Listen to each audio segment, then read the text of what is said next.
ഇന്ന് നമ്മൾ വെള്ളത്തെ കുറിച്ചാണ് പഠിക്കുന്നത്. വെള്ളത്തിന്റെ കാര്യം പറഞ്ഞപ്പോഴാ ഓർത്തത്. ടീച്ചർ, എനിക്ക് മൂത്രം ഒഴിക്കാൻ പോണം. എന്ത്? ഓ, ഇവൻ ക്ലാസ്സിലുണ്ടായ പ്രശ്നമാ. ഒരു 10 മിനിറ്റ് കഴിഞ്ഞ ഇന്റർവെൽ ആവും, എന്നിട്ട് പോയാ മതി. ശരി ടീച്ചർ. വെള്ളം മനുഷ്യന് ജീവിക്കാൻ അത്യാവശ്യമാണെന്ന് പറയുന്നത് എന്തുകൊണ്ടാണ്? നമുക്ക് കുടിക്കാൻ വെള്ളം വേണം. Good good. ടിൻഡു പറയൂ, എന്തുകൊണ്ടാണ് മനുഷ്യന് ജീവിക്കാൻ വെള്ളം അനിവാര്യമാണെന്ന് പറയുന്നത്? Very simple. വെള്ളമില്ലെങ്കിൽ മനുഷ്യന് നീന്താൻ പറ്റില്ല. നീന്താൻ പറ്റിയില്ലെങ്കിൽ ഏതു മനുഷ്യനും മുങ്ങിച്ചാവും. വെള്ളമില്ലാതെ പിന്നെ എങ്ങനെയാടാ കുളത്തിലും പുഴയിലും ഒക്കെ നീന്താൻ പറ്റുക? അത് ശരിയാണല്ലോ. വെള്ളമില്ലെങ്കിൽ ഈ കാണുന്ന പുഴയും കുളവും ഒക്കെ ഒരു വലിയ കുഴിയായിരിക്കൂലോ. അവിടെ വീണ് മനുഷ്യൻ ചാവില്ലേ?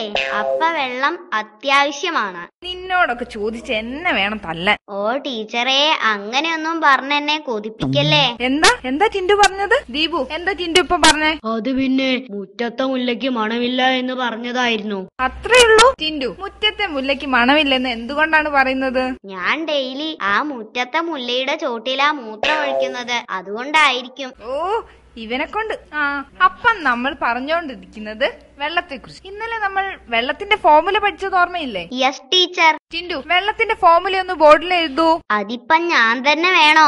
ഞാൻ ഇന്ന് കുളിച്ചിട്ടില്ല, അപ്പോ അതുകൊണ്ട്. വാചകം പഠിച്ചിരിക്കാതെ ബോർഡിൽ എഴുതൂ ടിൻഡു. എടാ, എന്താ ഇത്? വെള്ളത്തിന്റെ ഫോർമുല എഴുതാൻ പറഞ്ഞിട്ട് നീ എന്താ ഈ എഴുതി കൂട്ടിയിരിക്കുന്നത്? ടീച്ചർ, ഇത് കോർപ്പറേഷൻ വെള്ളത്തിന്റെ ഫോർമുലയാ. Tinderman rocks.